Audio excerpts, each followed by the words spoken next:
السلام عليكم حبوباتي، مرحبا بكم في فيديو جديد ورسالة جديدة في المول الأسطوري. هذه رسالة راهي اقتصادية مهم في المول الكبير، بصح هذه اقتصادية أكثر وأكثر وتناسب يعني اللي تكون عندها عيلة هكا قليلة تدير قيسهم برك باش ما تفزدش.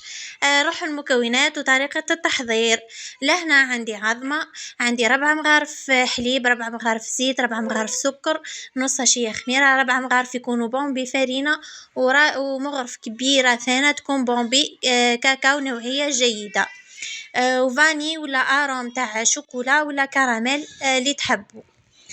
لهنا وش ندير، نحكم نخلط هذيك العظمة مع 4 مغارف سكر ورشة ملح، نسيت ما صورتهاش، وهذيك الفاني باسكو ما كانش عندي لاروم وكنت مزروبة بها.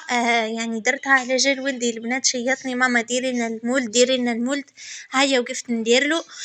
لهنا عندي 4 مغارف زيت ونخلطهم بيان حتى ينسجم هذاك الخليط مع بعضها 1 دقيقة برك هكاكا.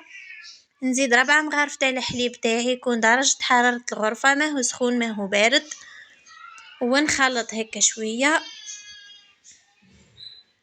تحبوا ديروا الباتير ديروا، انا هنا درت بالفوي برك تاع ليه.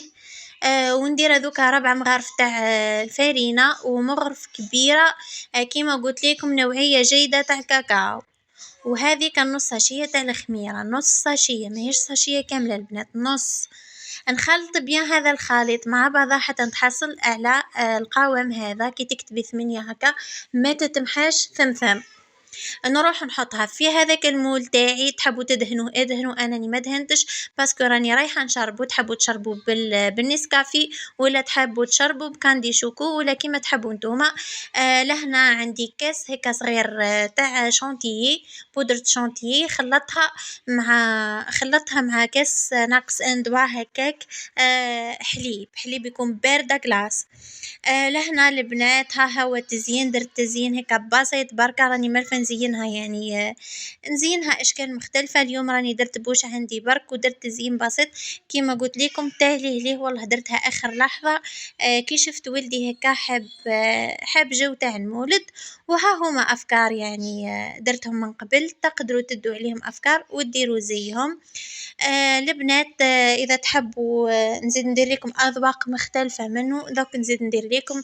اني عبالي ندير غير في الشوكولا، راني نديرها باسكو غير هي مطلوبه في دارنا ولا في داري، ولا يعني نحبوا كامل الشوكولا ما نحبوش يعني اذواق اخرى. بس حضرك ندير لكم وصفات باذواق اخرى باه نتوما ثاني تستفادوا